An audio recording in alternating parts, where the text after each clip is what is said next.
There we go, man. Here We're we go. live. Ready to rock. We're ready to go. You ready to jump into this? Let's do it. Well, Spencer Walker, I'll introduce you. My long childhood friend. I think you might be my earliest childhood friend that I remember that's like a legit friend. So, finally got you on, man. I'm about excited. I am Very too. excited. I'm pumped. We've shared many experiences together, so it'll be good. But yeah, man, thanks for coming on. Of course. I gotta ask, because you sent me over a list of topics, and I have some I did. things, but I want to kick it off with the pack rats. Oh yeah.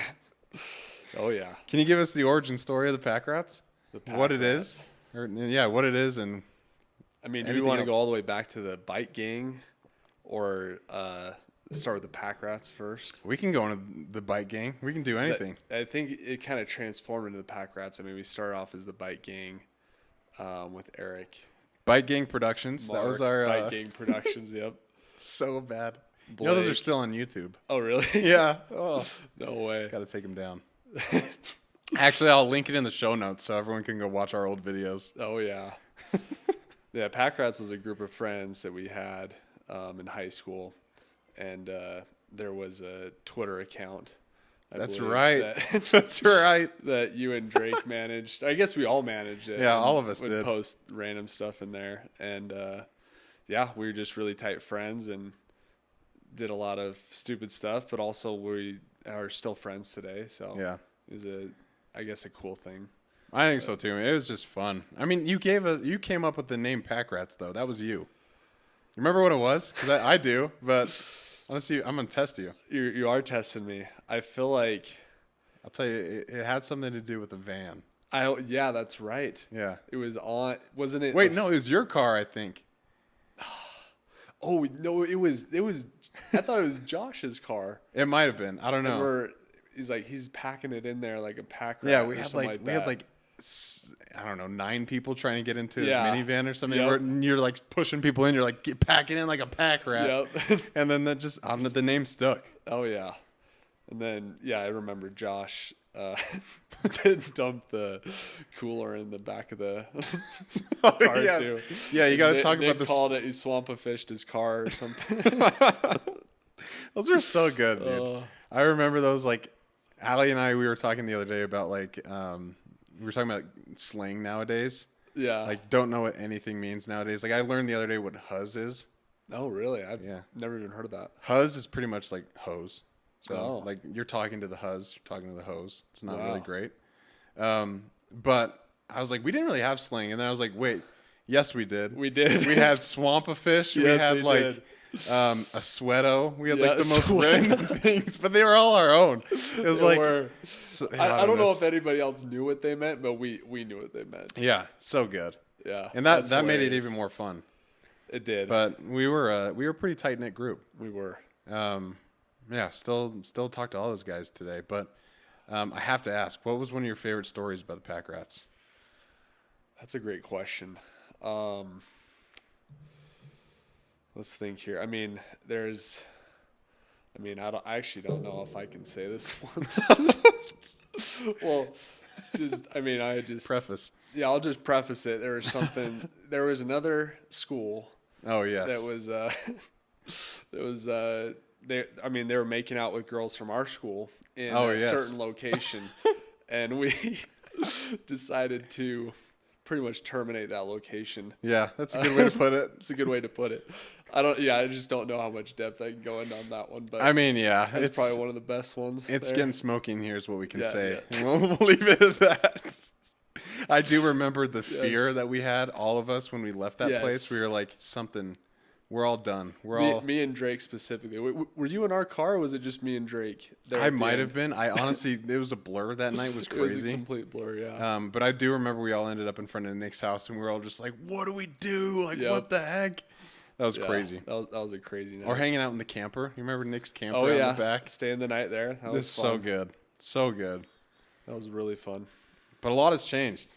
A lot has changed. A lot has changed. Both of us are married now. You have a Yep. kid. Yep.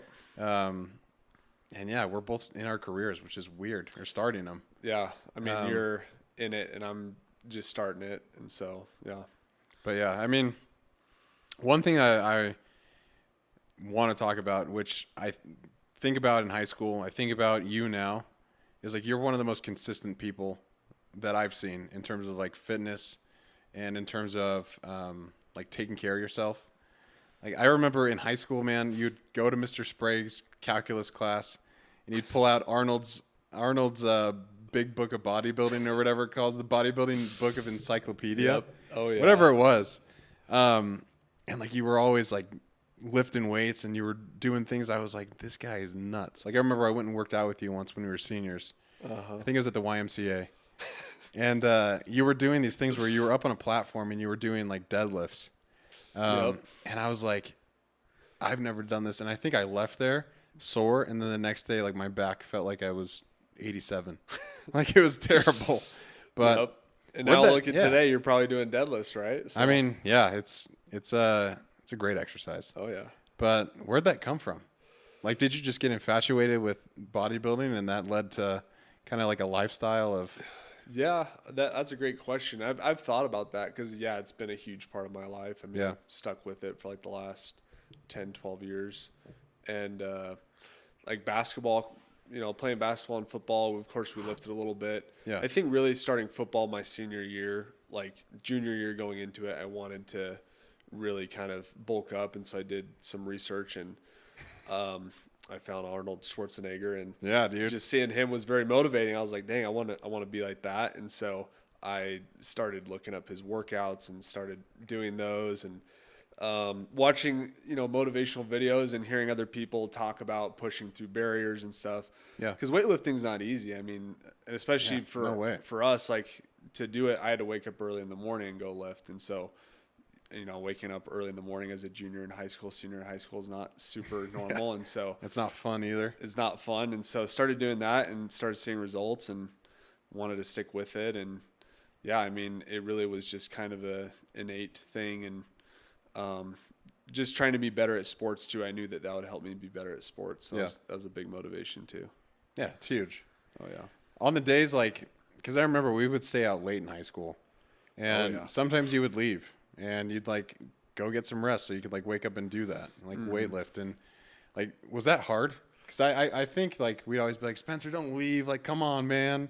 Yeah. And like, but you had goals, you had drive. And I think at the time I didn't recognize that that's what that was. Yeah. It was like you were sacrificing a good time so you could wake up and still get after it.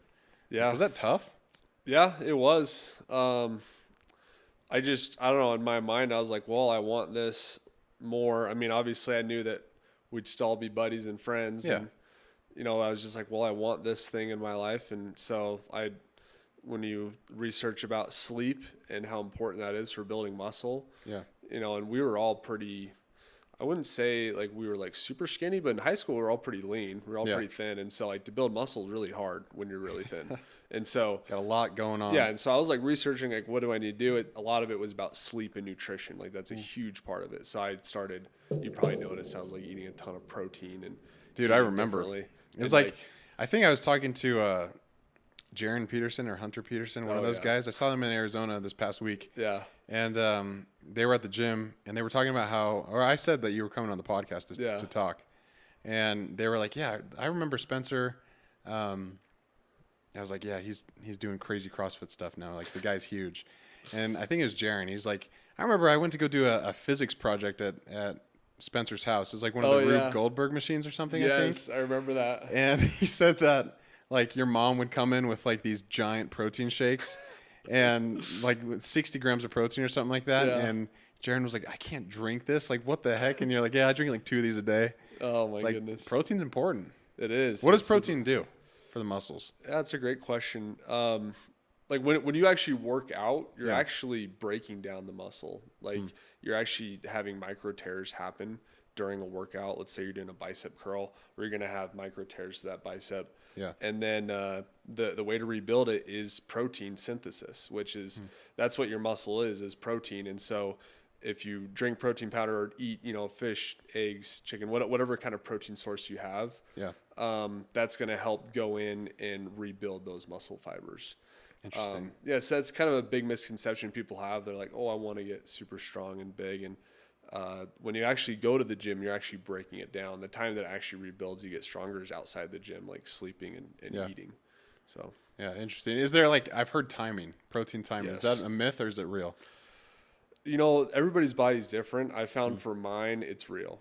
Like if I get in a good amount of protein powder or a good meal within an hour of my workout, I'm not nearly as sore the next day. I still might be sore, but if I like eat nothing after a workout and it's like 4 hours later that I eat a meal, I'm a lot more sore the next day. So I can kind of tell that getting in that protein earlier, right after the workout, the muscles absorbed it better. Yeah. So I would recommend that for anybody, but it could be variable depending on the person. I mean, I've noticed that too. Like when I first started running and lifting at the same time, because before I was just kind of running after I was sick. Yeah. And then I started like introducing lifting again because that was a big part of my life in college.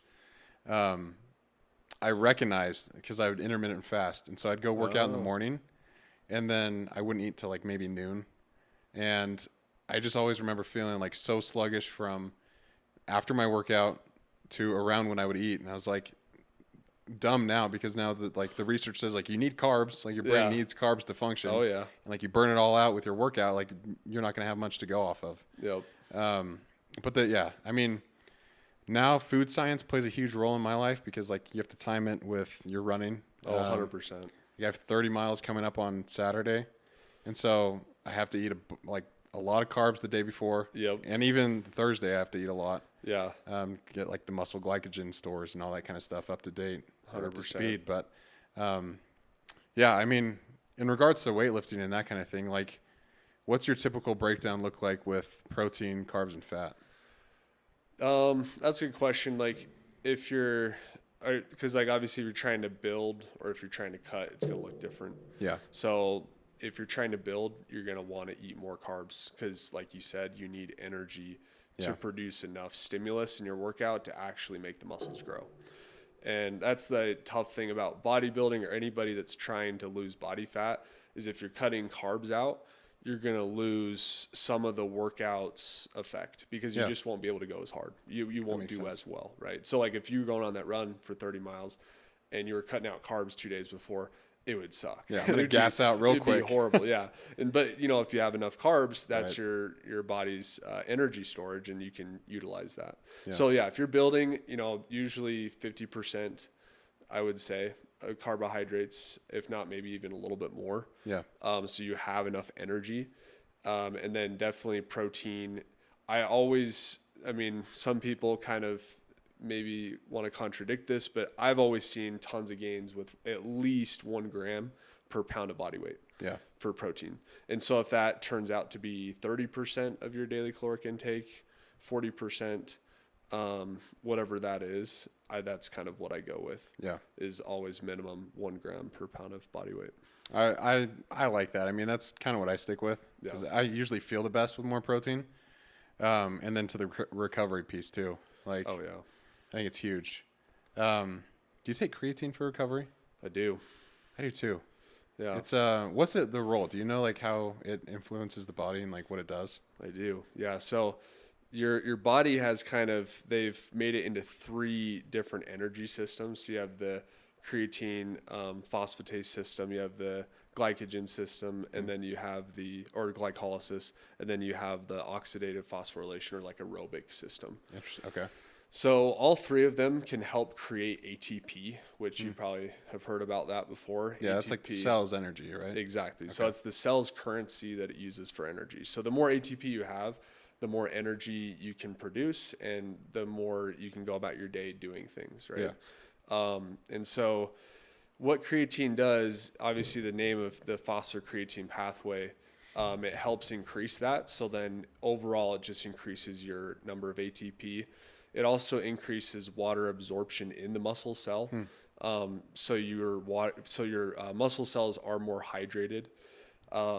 And it also, I mean, there's been a lot of new research and data showing that it actually helps your cognition and memory. That's what I heard, actually. Yep. I heard Dr. Huberman talking about that. Yeah. And I was like, as soon as he said that, I was like, okay. Like, and I know the typical dosage is like 5 grams. Yep. You might tell me not to take this much, but I take like 7 to 10 a Yeah. day. Yeah, it's funny because I do 10. So You do 10? Yeah. Okay. And so I mean, I'm a bigger guy. Exactly. I mean, we're both yeah. like what 6'2", 6'3". Yeah. And I mean, you're roughly probably 200 pounds. Right. I'm just a little bit over that. And so I think but you're just straight muscles. Like, come on. Well, it's been a number of years, but yeah, I've worked hard. Which we'll talk about consistency again. Yeah. But yeah, I mean, it's been shown to do a number of things, and I think the 5 grams per pound of body weight is a great place to start if anybody hasn't taken creatine. Yeah. Yeah, if you are a bigger person and you are doing a lot of activity, like you are running a lot, I like to lift a lot and run some too.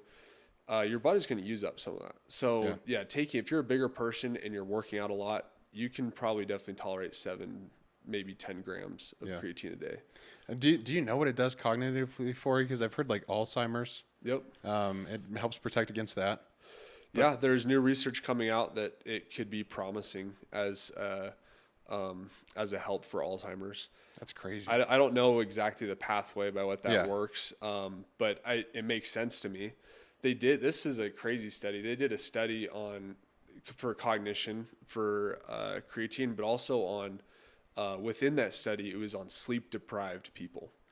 And it makes sense because if it's increasing your ATP, if you don't have a lot of ATP, you're going to get very tired and fatigued, right? Because it's your energy currency. So it's like if you have more of that and you're sleep deprived, it actually will help you keep going for longer. And so they had a study with people that were sleep deprived versus non, and people that were taking creatine versus not taking creatine. And people that were taking creatine and were sleep deprived were actually still cognitively there. Really? Yeah, more than people that were not even taking creatine and not sleep deprived. That's crazy. I was like, that's pretty crazy. That is amazing though. Yeah. Like, I don't know. It's just, my dad's always been so scared of creatine. Yeah. Because like, he's worried about his kidneys. Yeah. There's a lot of myths and there's a lot of things around it. I wouldn't obviously your dad's a little bit older, and I don't know if he's had kidney issues before. It's like a genetic thing. Okay. So, yeah, I think he's scared of it, but yeah, I mean, I would honestly consult with, I would do your research, consult with your physician, and, I wouldn't just jump into anything without actually having some solid data to back it up. Yeah. I mean, from what I've seen, it's only been a positive. For my exams, I would take a good amount of it before the exam, and it always helped me. I mean, it's smart, dude. Like, when I first noticed this, I started trail running a lot last year because I was going to do my first ultra, and I heard about creatine helping with endurance. And to your point, like, it obviously makes sense now talking about ATP and that kind of thing, and fueling more energy cells or energy to the cells. And after that, like, I was like, there's direct benefits when I take this versus when I don't. Mm-hmm. So now that's just like, I'm consistent every day. Yep. It's kind of gross. I'll put a little bit of water in my mouth and then dry scoop it, and that's it. There you go. Just swallow it whole. Don't have to worry about it. Yep. There you go. That's awesome. But yeah, let's talk about one thing that people don't have to research, and that's sleep. Because like you were talking about how that's super important. That's when the muscles are being rebuilt. Yep. So what is like sleep's role in helping build muscle and with recovery in general? That's a good question. So have you heard of like sympathetic, parasympathetic, like autonomic nervous system? I've heard about them, but I couldn't tell you what they do. So just to give you like a really simple breakdown, sympathetic is like fight or flight. Okay. Parasympathetic is called rest and digest. And so basically when you're sympathetic, your pupils dilate so you can see more of your surroundings, your muscles get filled with blood. When you're running or when you're exercising or you see a bear and it frightens you, that's sympathetic, fight or flight, right? You're ready to go. Parasympathetic, you're kind of just laying around. You might be eating, you might be resting, and then also sleep, right? Yeah. So what happens when you are in parasympathetic is you get a little bit more vasodilation and a little bit more, which means basically your blood vessels are loosening and they're not constricting as much. And so when they do that, it can help with a number of things. And when your brain turns off at night, it helps recover and clean out toxins and other things that are in your brain. And then same with like your muscles. Your muscles need kind of more parasympathetic activation so they can calm down and allow some of that repair. And so, and also the digest part, like Yeah. when you're digesting down that protein, it breaks it down into amino acids and then sends it out in the bloodstream to your muscles to then actually get the protein to feed it into the muscle cell to keep regrowing. Yeah. But if you're sympathetic, that's why another bad thing too, and a lot of people don't talk about this, is stress. Right. And it's hard to do. It's hard to control. But if we can control our stress more, it actually will limit how much fight or flight we have and can make us actually more healthy. Yeah. Like stress is not the best for us. And that can be debatable because there has been some studies on like mindset about stress. Like you can look at it as like, oh, this is an opportunity for me, and it can actually can it change that outcome in your body? But overall, stress is probably not the best thing for us. Yeah, and kind of does more fight or flight versus rest and digest. So when you're asleep and doing that, that's when your muscles actually can get the amino acids and recover. Yeah, just kind of relax and repair. Yep, that's interesting, man. It's crazy what goes on in the body. It is. It's insane. It's amazing. Yeah, but yeah, I mean, stress is. I think it's something all of us are going to face. 100%. There's no getting around it. You're going to be stressed about something in your life. Yep. It's interesting. You may have heard me talk about like the Stoics on this podcast, if you've listened to anything at all. But yeah, they always say like, hey, yeah, it is like if the obstacle is the way. That's what they say, and that is true. But sometimes that can be stressful. Yeah. So like if there's a big challenge in front of you, or like you're stressed at work, like you might have to get it done. That might just be your reality. But like now, I was gonna ask, like, what are some things that you do to mitigate that, like to help with stress relief and to kind of go down that route? So I want to make a differentiation. So acute stress, meaning a short-term challenge, is actually good for you. Oh, okay. So a small amount of stress is healthy in your life. Yeah. What's bad for us is something called chronic stress. So it's something like where it's been on our mind all day, every day for weeks on end. And it's constantly nagging at us. Yeah. So that's the harder part that we need to mitigate. Yeah. Now, for me, everybody does it differently, but this is where I really do believe the gospel plays a huge role in our life.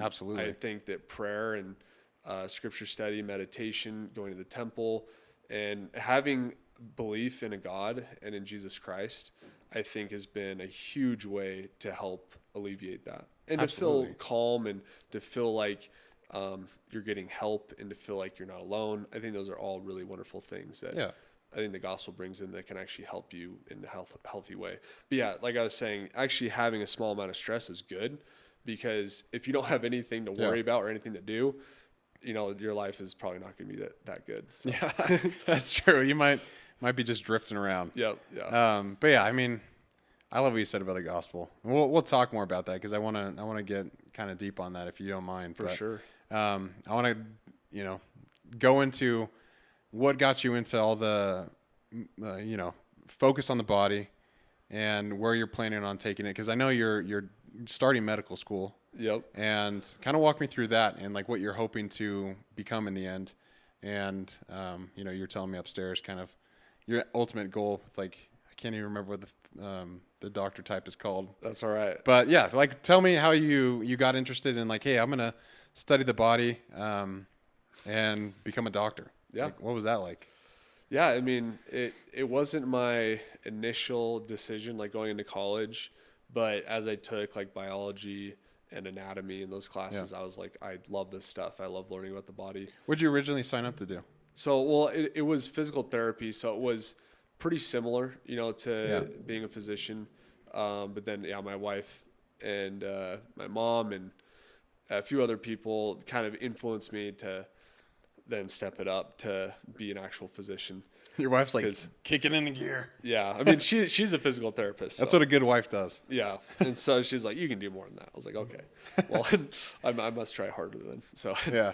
But yeah, I mean, just learning about that stuff really fascinated me. And of course, I've been into working out and kind of already knew a lot of the muscles and how they worked and a lot of that stuff. And so I was like, well, this seems like a good career for me. And honestly, applying to med school is really difficult because you just don't know if you're going to get in or not. And you kind of spend all this money. Yeah, that's crazy.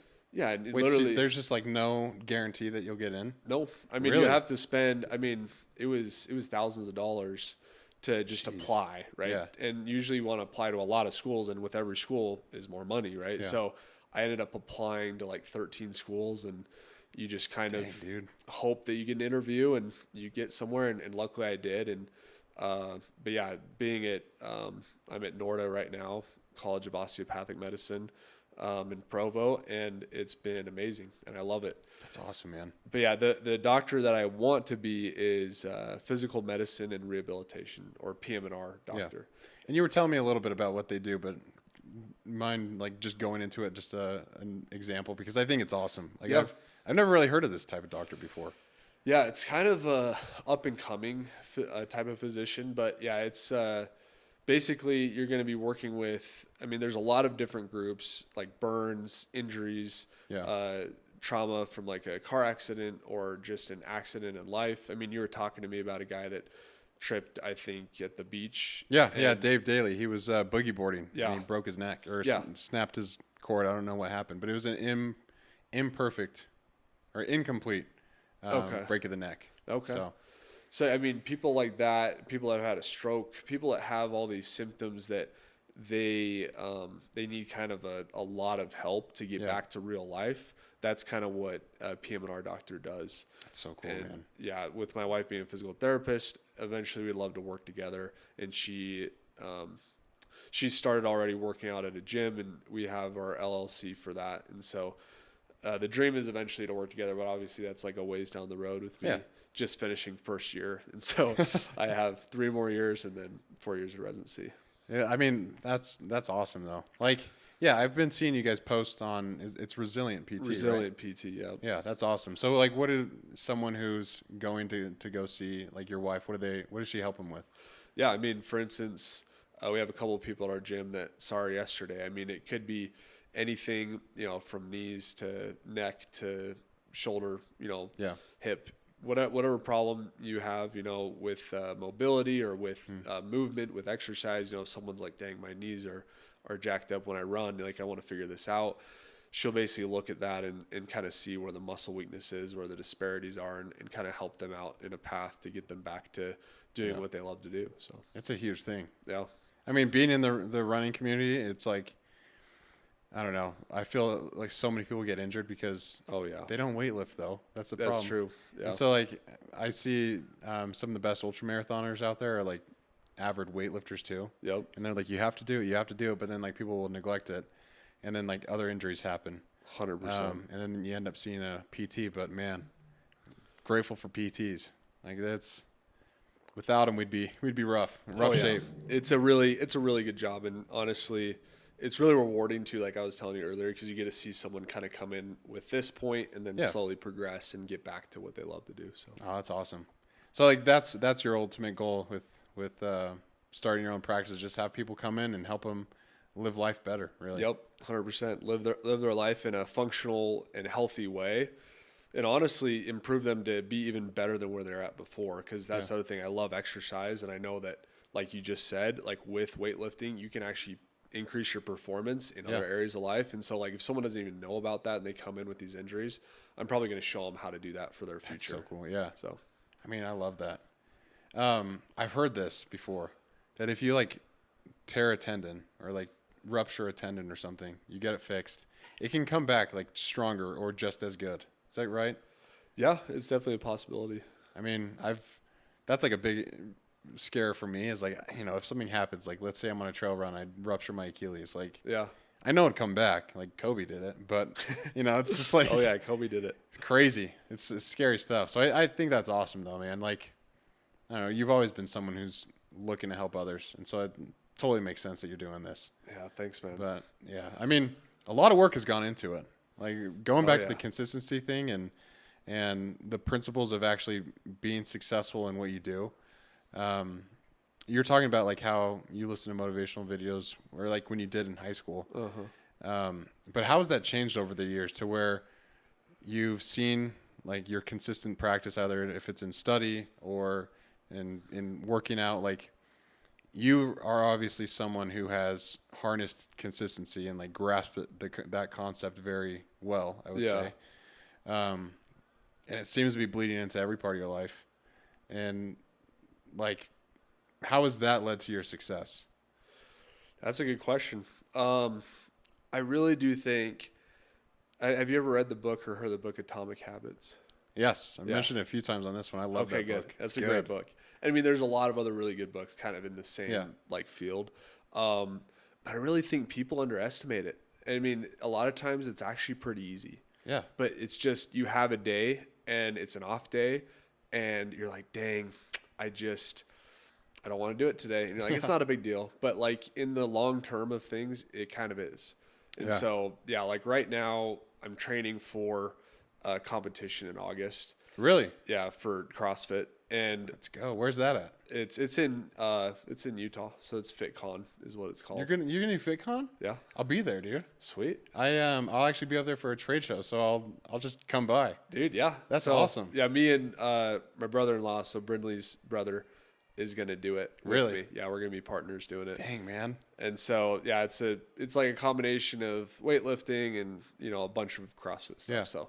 But I know for me, because I've trained strength for so long, I have to do my cardio.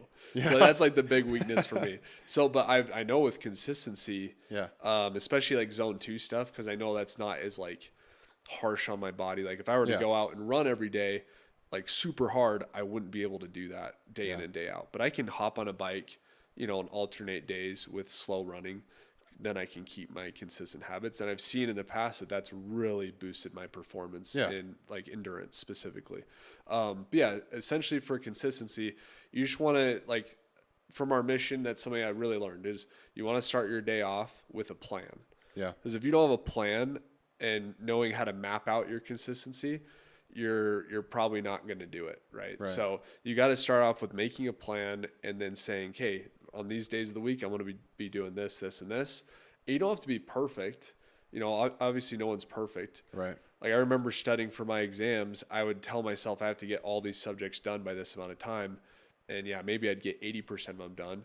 But hey, getting that much done is a lot better than nothing. Right. Yeah. And 100%. so that's the thing is if you wake up every morning and make a plan for yourself to accomplish all this stuff and just are consistent at that, you're going to be way further along in a month than if someone that didn't make a plan is like, okay, I'm just going to kind of do what I feel like I'm doing. And so I think that's the biggest key to being consistent is making a plan and trying your best to stick with it. Yeah, I love that. I think that's huge. Like, I mean, you have to know what's coming your way.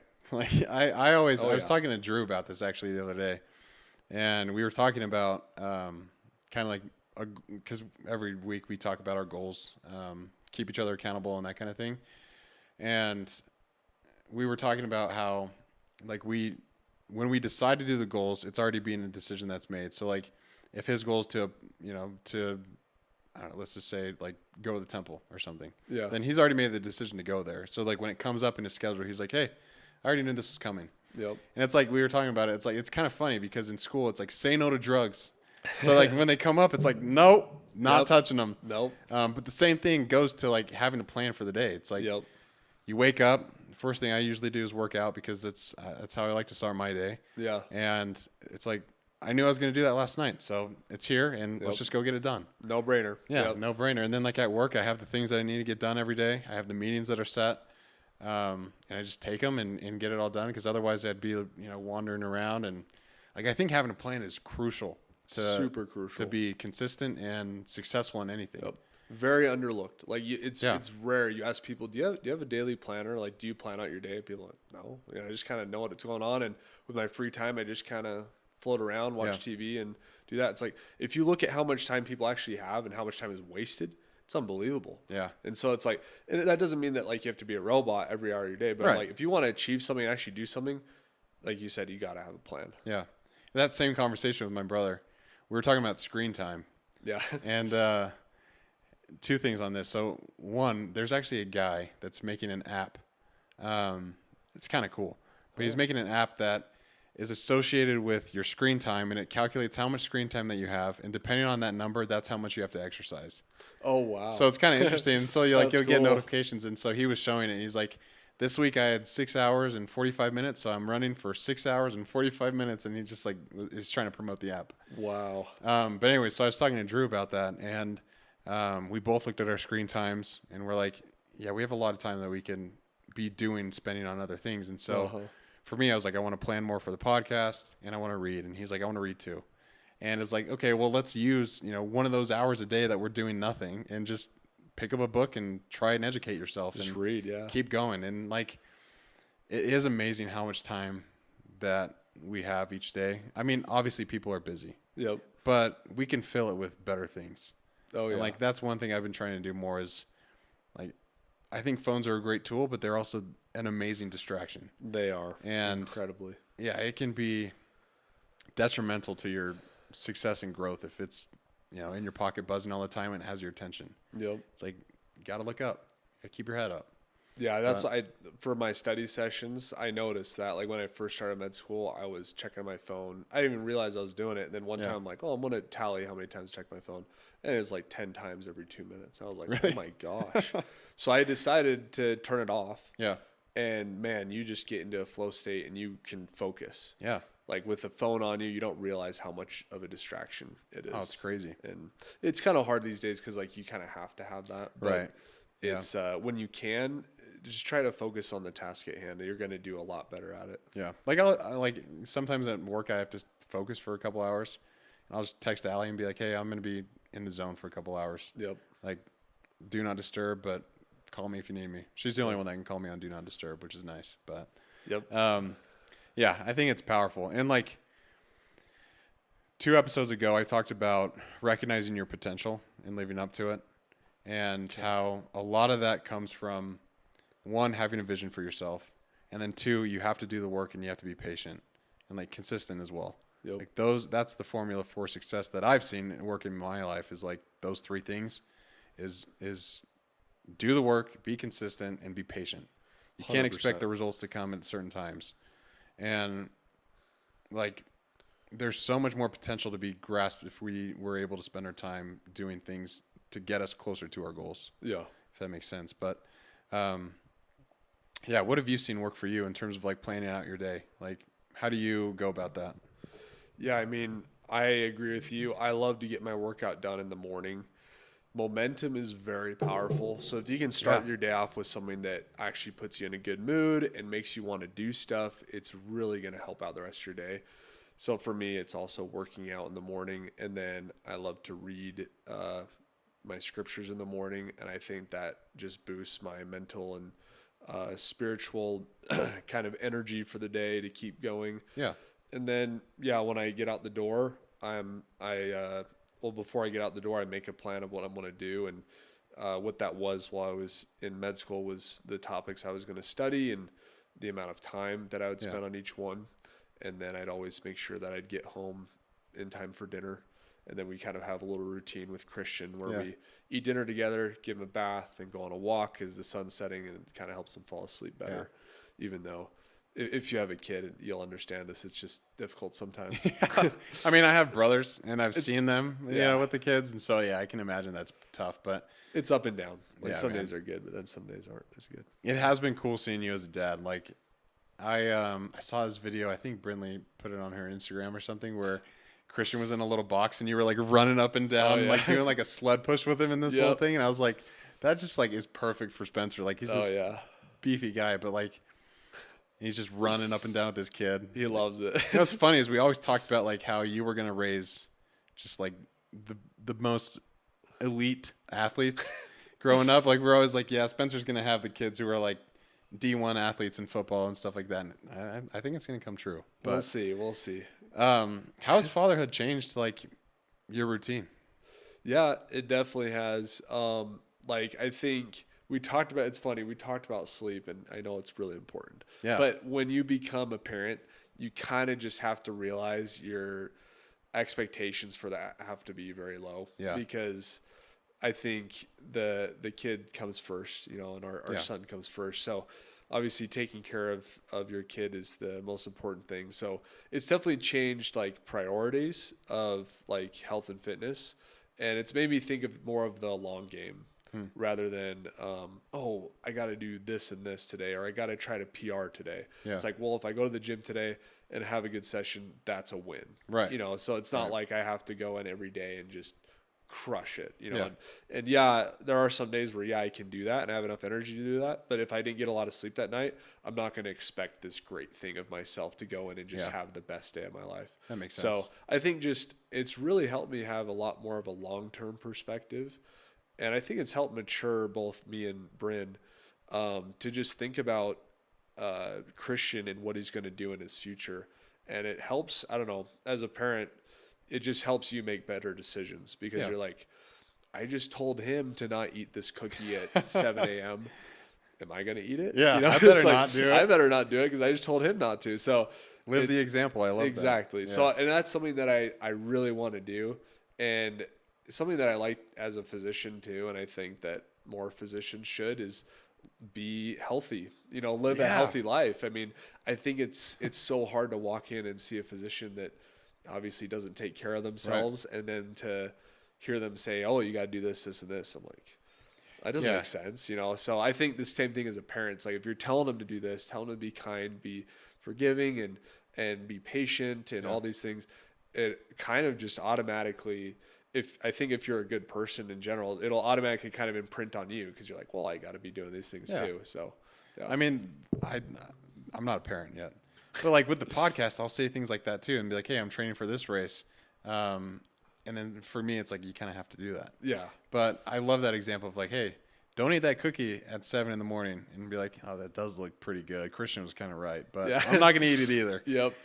Exactly. I think that's huge. And like, just setting the example. And so like, what a good example that you're setting, like, hey, I'm still going to live healthy. Because I know I hate the myth of a dad bod because I feel like it is a myth. 100%. Like, I feel like it's just an excuse. Yep.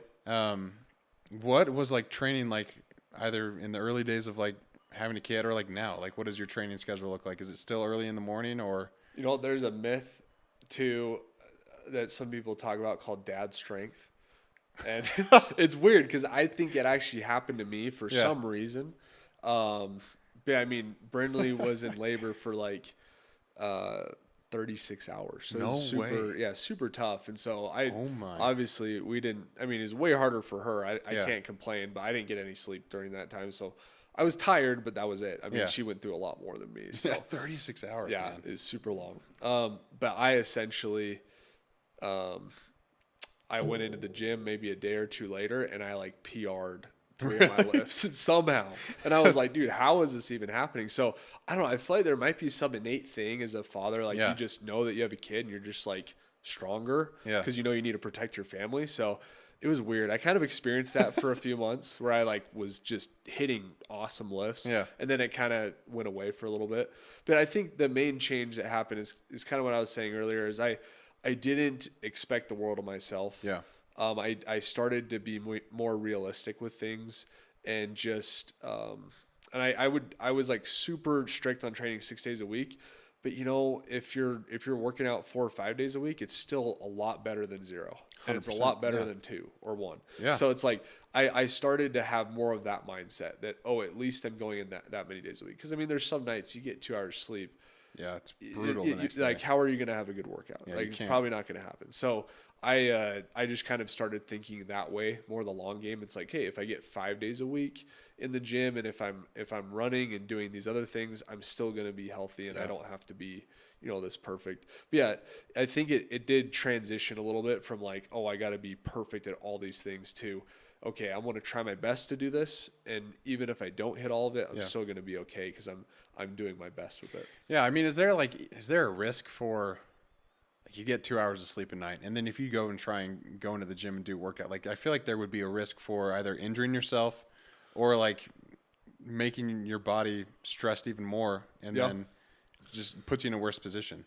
Honestly, getting more sleep is the better option. Yeah, because like I talked about, like you're actually just breaking your body down. It's good to know, man. I mean, I got to take notes. When the time comes, I'll be somewhat ready. I don't think you can be 100% ready because everyone says that, but I agree with that. Like you hear all this advice, but at the end of the day, you know yourself best. Yeah. And so you're just going to have to learn. Like that's how it is like you just kind of learn by experience that, dang, that didn't work at all or that worked, So it's like kind of as you go. But I think just like the big thing as a parent is being like super flexible.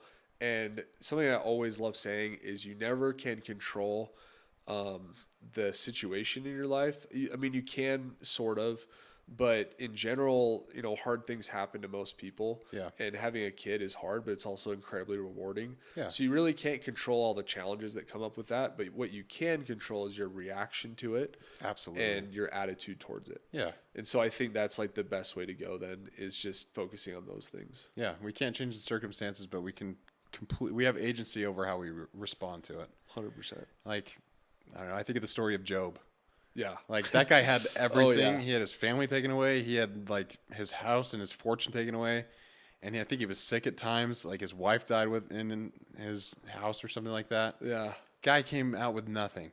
Yep. Like, he had every single reason to be like, man, my life sucks. And he like curse God or whatever. Yeah. But he remained faithful through the whole thing. And it's like, amazing. for me, that's obviously an extreme example of being able Yes. to control your emotions and your thoughts and your responses. But like, if he was able to do it, then maybe, you know, if someone cuts me off in traffic, I don't have to get mad.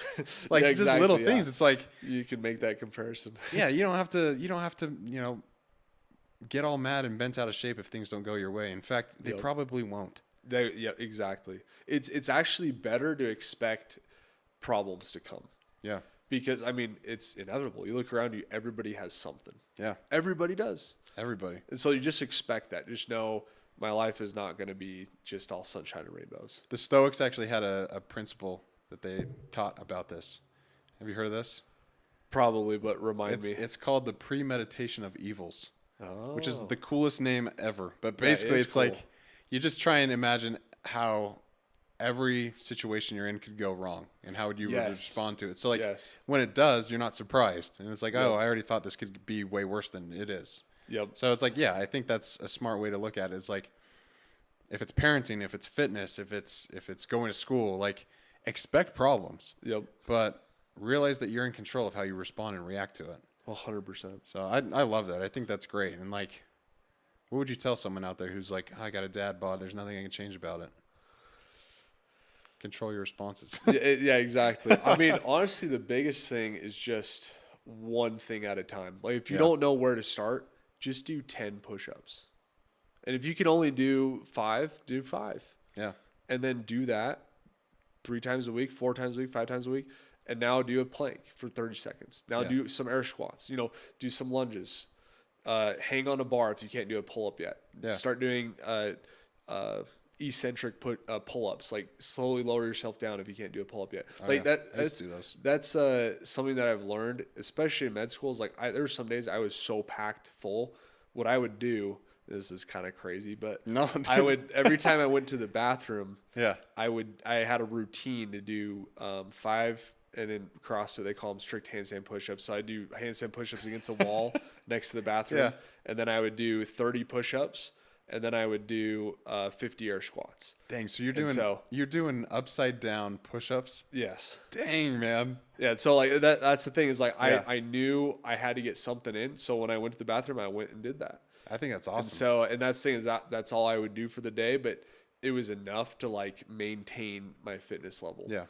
Because if you're consistent at something, it's not just going to disappear. Right. So you have to get kind of creative, but it's like if you're working somewhere and there's stairs, take the stairs. Yeah. You know, like that's the thing. If you have a dad bod, and another thing too, you can change your nutrition as well. Like that's a huge part. It's like if you're eating out every night, well then probably don't do that. Yeah. You know, start trying to cook more home cooked meals and eat a little bit more protein, fruits and vegetables. Drinking out the cactus cooler, probably put that away. Yeah, put that cactus cooler back in the fridge or in the trash. Yeah.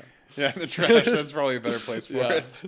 But no, I love that, man. It really is like, I tell everyone, like, start out small, because big, impactful changes don't happen overnight. It's like you said, it's a small, slow trajectory. Yep. But that consistency adds up, and like, you think about, like, I don't know if you've invested at all or anything like that, or like heard about like compound interest is a big thing. Oh yeah. But like, you start out really, really small, and then over the years it just exponentially grows, and it's like, the same thing can happen with any habit if you're willing to put in the work. And like you said, like, if you're studying and you have no time to go to the gym, then maybe it's every time you go to the bathroom, you do 5 handstand push-ups and 30 push-ups and 50 squats. Like, whatever gets you going and whatever keeps you at that level, like try and maintain it. Yeah. Because that's, like, we're all made for so much more. And it's like, you got to recognize your potential and try and move towards it. The funny thing is that took me 4 minutes. Yeah. And that's not very long. Like, if you think about it, it's not very long, but it's like, I knew if I could do that, it would be a lot better than nothing. Yeah. So I have kind of an embarrassing one too. That'll make you feel better. But let's hear it. Before every sales call I have, I'll bust out 20 push-ups. Just like, there you go. Just on the floor. And it's so like, I remember one time this lady, she's probably like 60. I don't know. It's just some lady in the office. She like walks by and like does a double take and then like stares at me like this for a second. And then just like kept walking by. And I was like, that was a weird interaction, but hey, got my push-ups in. Yep. So who cares? Who cares, man? Yeah. Working towards goals. Yep. But yeah, I mean, I think it's interesting over the years, like learning these principles and these I guess practices that you've obviously adopted and implemented into your life, and I feel like I have done a few things like with consistency and discipline and that kind of thing. Definitely have. Work hard, and like I feel like it's easier. Like that's why you were talking about momentum and how it's so important. It's like so crucial, and it's hard at the beginning, but once you get the habit, it just becomes much easier. It becomes part of you and becomes part of your day. Like, and if it's not yet, add it to your plan. Yep. Like just have it there so you can see it until it becomes part of your day. And then over time, like you'll get better at it, and then you can start adding on more challenges and that kind of thing. And you just become a better person in the end. 100%. But it is tough. It is hard. It is hard. That's why like starting small is important. Yes. And James Clear always made this distinction that I think is so important in the Atomic Habits book of how changing your identity, like your perspective of who you are, is huge. Yeah. So if you're like trying to go to the gym, or you're trying to, just be a better person, but if you don't identify yourself as a gym goer or a good person, it's going to be an uphill battle.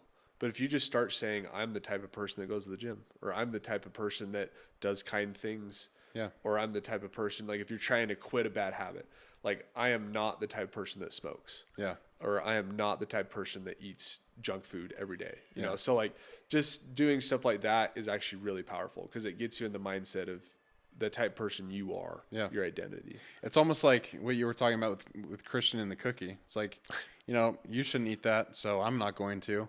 And it's like, if you're telling yourself that, it's almost like you're parenting yourself at that point. Yeah. It's like, you know what? I'm not the type of person that eats junk food. You're like, okay, well, I got to listen to myself then. Yep. Yeah. So I love that. And I think identity is really important.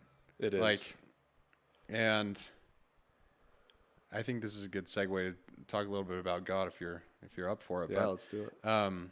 Like one thing that's very important to me is identifying myself as a follower of Christ. And I'm curious what that looks like for you. Like I have my own answer, but I'd love to hear your own thought on that.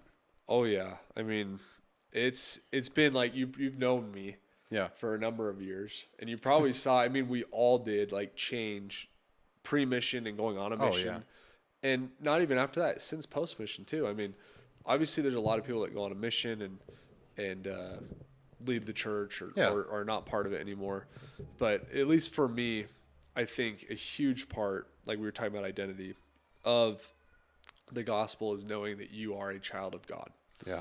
And yes, being a follower of Christ goes along with that because you understand that if I am a child of God, I want to return back to my Father, right? My Heavenly Father. Right. And so then how do I do that? And having the identity that you're a child of God, I think helps build your potential too. You understand what your potential is. Yeah. And how you're a lot more than you are just now. And being a follower of Christ is obviously huge because he is the way back. Yeah. And so then we need to make sure that we're identifying with that as well. But yeah, I just think having all those things, people overlook it, but it builds confidence. Absolutely. It builds kind of a character that is going to be resilient through challenges because you know that you're more than you are right now. And it also will build you to be someone that is obedient and someone that's willing to do hard things. Yeah. Keeping the commandments that God has asked us to do, especially in our day and age, is very difficult. And so being able to do hard things and follow those things is going to help you become a better person. Yeah. And so for me, like, I guess to answer your question, to be a follower of Christ, I think definitely means to emulate him, to try to be like him. Yeah. Not easy. Not Definitely easy. not easy. Yeah. But very rewarding. And not just for me, you want it for other people. And I think Absolutely. that's like the end goal is like, you want to become something, obviously, but we also want to help other people. Yeah. Yeah. And beautifully said. When you were talking about that, I thought of Elder Kieran's talk from this last conference. Yeah. I think he said I think it's called "You Are the Gift."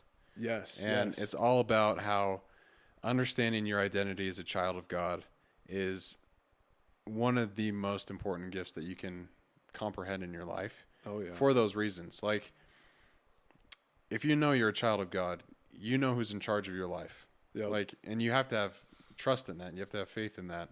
That whatever he puts in your path is going to lead you to a better outcome in the future. It's going to lead you to become a better person.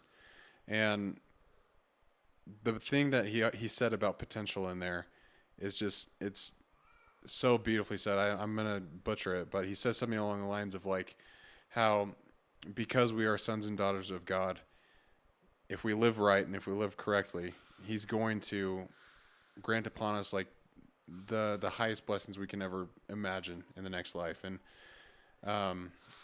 like that alone is like, for me, it's one motivation to follow Christ and try and emulate his actions and his spirit, and to be kind to other people, because lots of people aren't kind out there. Yep. And even to people who are mad at you, like try and turn the other cheek. And you know what? It's hard, but like what we're promised as being sons and daughters of God is something we cannot comprehend. And like you said too. And I feel like if you're emulating that spirit, you're also going to help other people around you.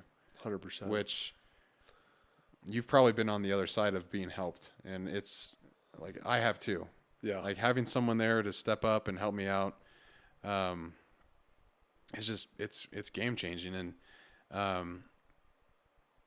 I'll tell you a quick story real fast. Absolutely. But when I was sick and I was 135 pounds and all these things, I had like some of the worst mental talk to myself, because like I would look in the mirror and be like, man, you're just disgusting. Like I tell myself these terrible stories. Yeah. I think I was more like embarrassed of it, and so like I would try and berate myself, which doesn't really make sense. But then I just remember like one time I was listening to a talk, and I think it was President Uchtdorf at the time, and he was saying how God sees you as his most perfect son or daughter, like no matter what. And I just remember that like hitting me, and I was like, how dare I? Like, how dare I take the body that God gave me and the spirit that I have and try and make fun of it, like, or not make fun of it, but like berate it and belittle myself. Like, that's not what God would want.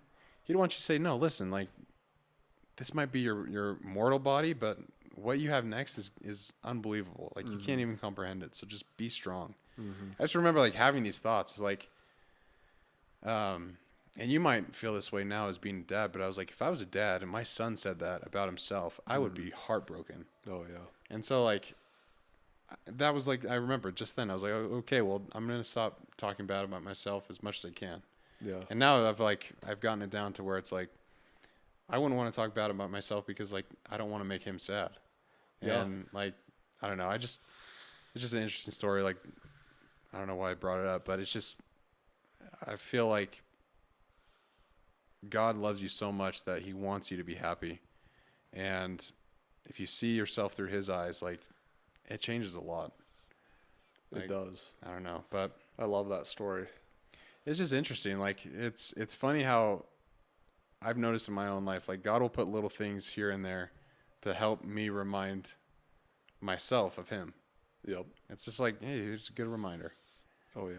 But yeah, I think that helps a ton. Like just recognizing that this is not it. You know, I think that's a trap that we all fall into at times. Is like what's happening right now. That's it. You know, right. It's like, why is it not going good? And it feels so like stressful, and it feels like that's the whole moment that everyone's focused on in the entire world, but it's like it's not. It's not. Yeah. So there's really a lot more to come, like you're saying, and a lot of great things.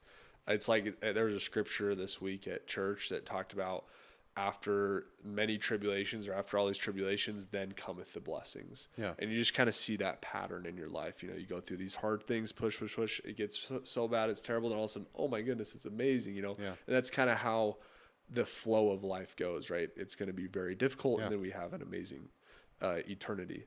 Yeah. I was reminded actually by, I can't remember the philosopher or what the philosophy is called, but it's like a certain philosophy that basically is saying, basically proving how believing in God is like more advantageous than not. Because essentially, if you're not, you're going to get finite things that are here on this earth, and you're going to go for that, kind of live it up and want all of that. But the thing is, what are you giving up? You're giving up the chance that there is a God and eternity and eternal reward. Yeah. Right. But if you think about it, you know, you're going to die. Everybody dies. So that's all you get. Yeah. Or you could follow God and choose to live those principles to then be a follower of Jesus Christ and then get eternal reward. And yes, you're giving up the things of this world, but those things are finite. They go away. Right. So if you really think about it, the more advantageous option is to believe in God. Because if there is a chance that he is real and everything is what he said it is, then everything's going to be awesome for you in like eternity versus just having a good 80 years here or however long we live, right? Which, I mean, who knows, eternity is like billions of years. So yeah, it's forever. Yeah. Keeps going. I was thinking about that one day. I was like really thinking about that. I'm like, it actually is better to follow God. Yeah. Like it really actually makes more sense. So, yeah. I love that. My uncle, he was a bishop at the time when he used to say this, but I love this quote, and I've lived by it forever. And he was having a conversation with someone, and they were like, you know, what if all this isn't real? Like, what if God isn't real? What if like the work that you're doing now is like, it's not going to work out to anything. It's not going to do anything. Like, what if? Yeah. And my uncle goes, it's a pretty good way to live. Yep. And that was it. That was the end of the conversation. But it's like, I love that. You know what? If it's not true, it's a great way to live. It is. Yep. You know, spend time with family, spend time with those who you love, help other people when you can, like as much as you can.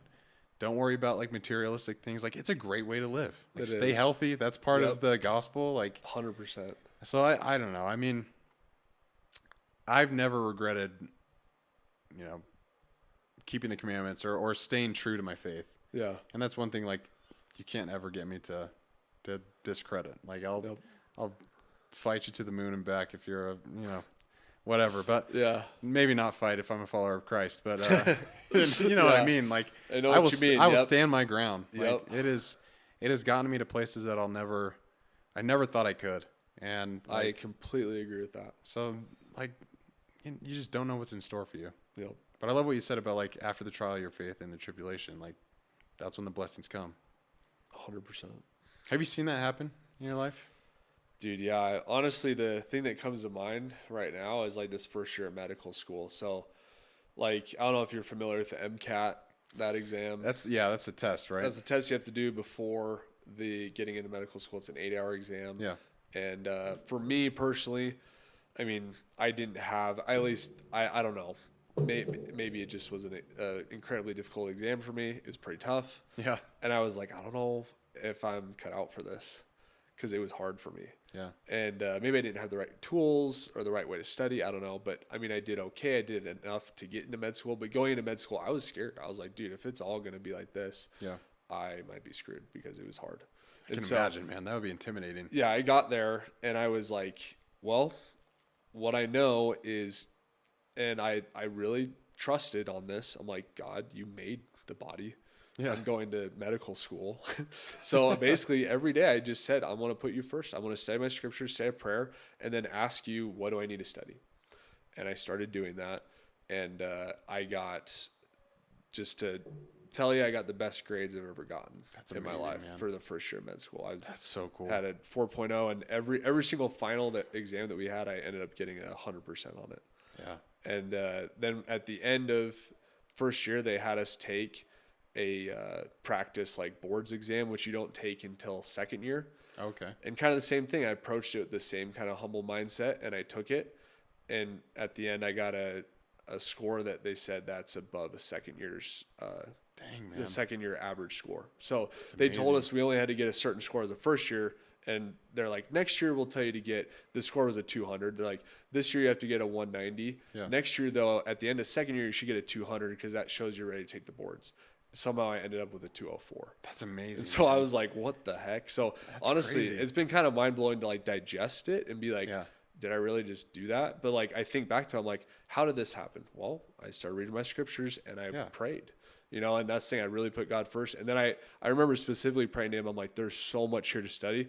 What do I need to study? So I'd pray about it and certain things would start coming to mind and I just write those down and just start going after it. Yeah. And so I love that, man. That's huge. Like, yeah, putting God first. He'll direct your path. he will. He really will. It's like, if you're humble enough, if you trust him, like you said, like he will be there for you. He's not going to let you down. How about you? I mean, you probably have a ton of experiences. I mean, I rely on him with everything, man. But definitely with when I was sick, I think that's when I had a testimony before, and like I was really strong in the gospel. Like I went on a mission and everything. But when I was sick, that's when I actually had to like rely on him. Yeah. And I had to build like a personal relationship with God. Yeah. And I learned how to pray, I think, during that time. It was just like very meditative. Like it wasn't like a script. It was just like I would sit with my thoughts and like try and think of what I wanted to say to God and like what I was hoping for. And like I'd pray for people I was worried about. But it was a very more deep conversation. Like then, you know, I'd sit on my knees and kind of like list out things previously in the past. Yeah. So I feel like that taught me how to pray. And because of that experience, well, one, I also relied on him with faith. Like through that whole time, I was like, I know I'll get through this. I'll be okay. Yeah. And even when I thought I was dying, even when I was told I might have leukemia, like all these scary things, like I just had to keep going with faith and be like, okay, well, I trust that this is what is needed for me to go through. And looking back now, like I was telling you upstairs, like because I had that experience of being sick, like I want to work out, I want to run, I want to stay as healthy as I can and inspire others to do the same because I believe that everyone is capable of doing great things. That all stemmed from being sick and like trusting that God had a plan for me. Yep. And so I would say that's one experience, but this one, you might actually be able to relate to this as being in med school or just working out. But I was at church a couple weeks ago, and a member of the bishopric got up and he was saying how there's this verse from the Bible that says, like, you know, no man have suffereth the pains, fatigue, and I think he says sufferings as much as Christ without dying. It's like something along those lines. And so it's kind of silly, but like now every time I'm on a run and like I get really tired, I'm like, Christ has felt this. Like he knows what I'm going through right now. And then like, I'm like, I can get through it. Like he knows what it's like. Like he'll give me strength. And I was just thinking about that with like med school. Like when you're tired, be like, you know, Christ knows this fatigue. Like he'll be there. He'll understand. But I think now it's just like, I have a better understanding of my own relationship with God, and because of that, like I want to help other people uncover their own, because it's been the biggest blessing in my life is like you said, like relying on God. The reason I'm in Utah is because I felt like there was a prompting that I should come up here, and I prayed, and it you know, I felt really good about it, and I moved up here, and now I'm married to Allie, and you know, have a good job, and like things just seem to fall into place the more that I align my life with Christ. That's awesome. So I think it's just, obviously I'm not perfect at it. No. Like, there's a lot that I could get better at and do, but I think it's slowly evolving to help me recognize that with God, like whatever happens is going to be the best for me. I completely agree with that.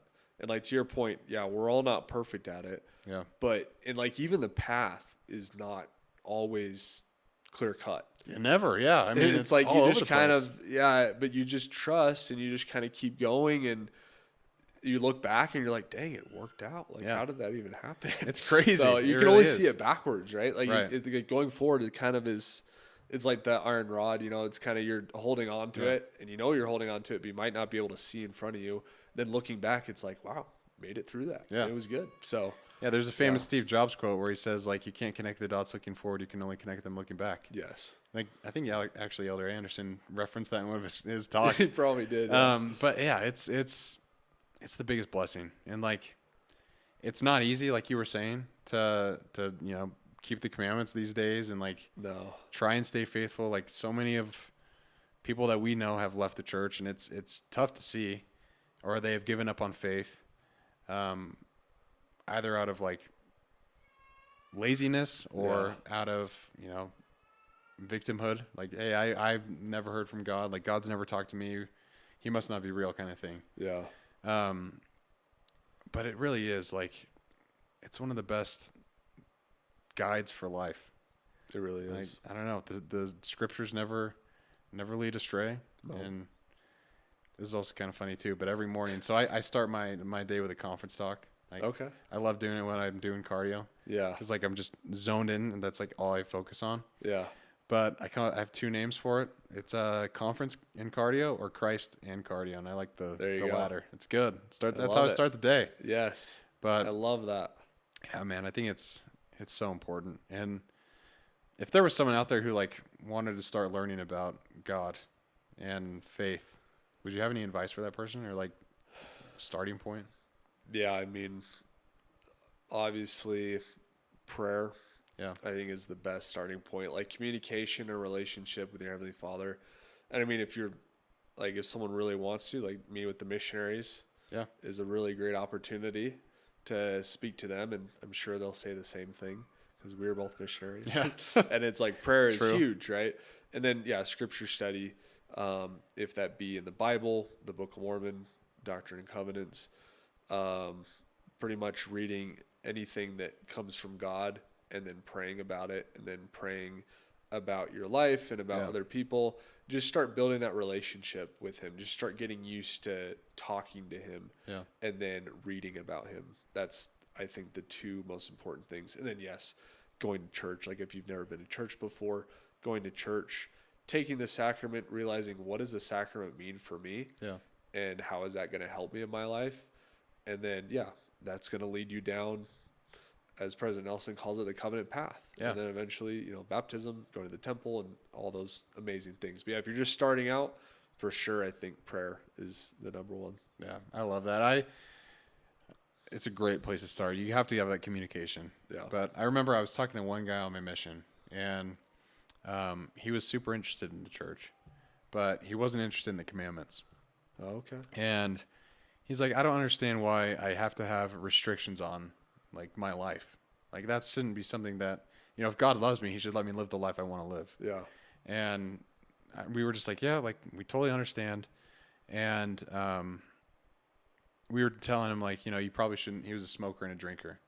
And we were like, if you want to start, like, all I'm saying, like, we were just telling him, like, just don't do it for a day. Yeah. See how you feel. And then see how you feel the next day if you don't do it again. And we came back a week later, and we show up and we like sit. Everyone in Minnesota has like picnic benches outside of their single wide trailers, pretty much. Yeah.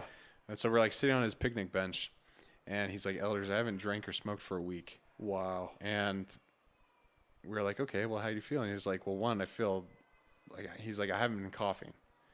And he's like, "Two, and I've been sleeping great."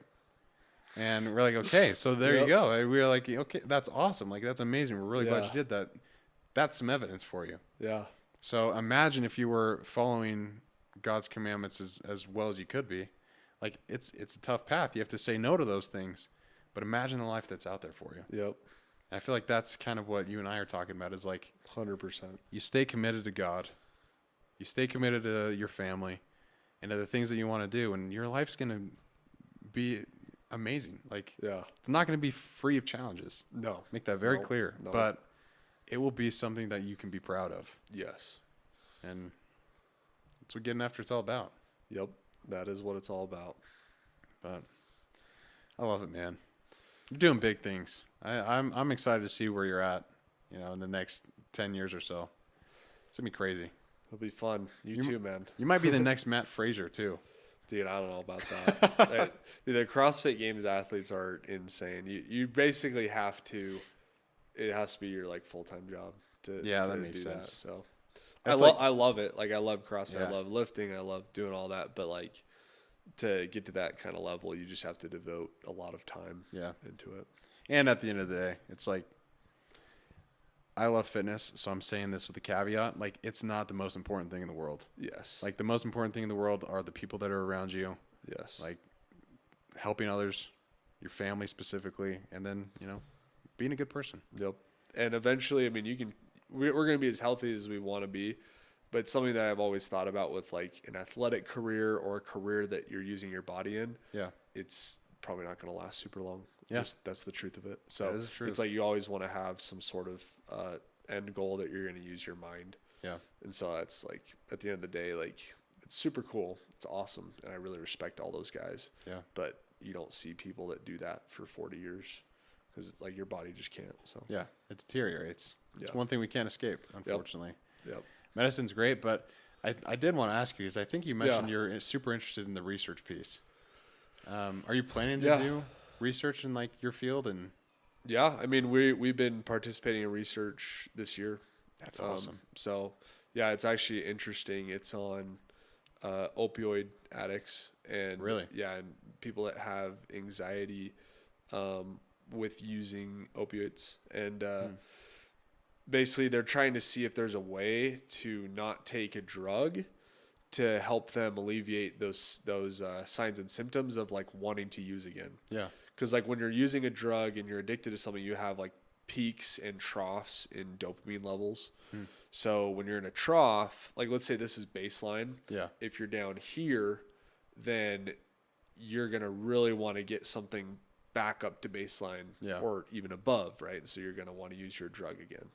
Now, normal day to day, it's not going to make us go into massive trough. Unless, someone might have depression or some other psychological issue that could cause that. But majority of people are going to be, kind of right around baseline. But yeah, if you're using any type of drug that gives you big spikes in dopamine, it'll throw you right back down. And when you're down, that's when you want to use again. Yeah. So, but a lot of people, they just get more drugs to get them out of that. Yeah. And then the potential of using those drugs as an addiction device goes up. Yeah. So it's like, we got to do something else, to get them out. So our research was on, basically they found a way to stimulate natural dopamine release. It sounds really weird, but it was a vibrating chair that we would put them in. Yeah. But they had to be like sitting up really straight, and it vibrated up their spinal cord, at a certain, interesting beat and a certain wave frequency, which it was like a 25 to 26 hertz offset, which they called like a heterodyne whole body vibration, to go up basically up to the base of their skull.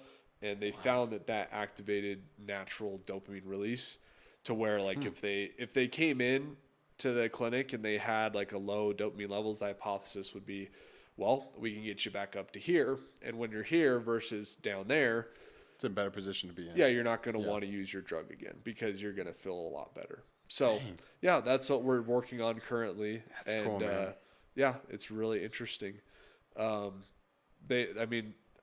I think there's a lot of other amazing research going on, and especially at Norda, like I want to be a part of more stuff, but right now that's what I'm a part of. So yeah. That's so cool, man. Yeah. And opioids, that's a scary one. So the more help we can get there, the better. But yes. That's awesome, dude. Well, yeah, I appreciate you coming on today. Dude, absolutely. It's been a pleasure. Thank you for inviting me. Of course. You always have a free pass. You're one of the pack rats. You always can come on. Oh, yeah. But yeah, I'll put your wife's clinic in the show notes too, so people can check that out. And if people want to follow you, can they? Absolutely. There we go. I'll put you in there too then. Yeah, just throw it in there. But you're the man, dude. And everyone else, thanks for tuning in. And as always, keep getting after it. Dude, you're the man. That was good. Dude, you're the man. That was so fun. That was fun.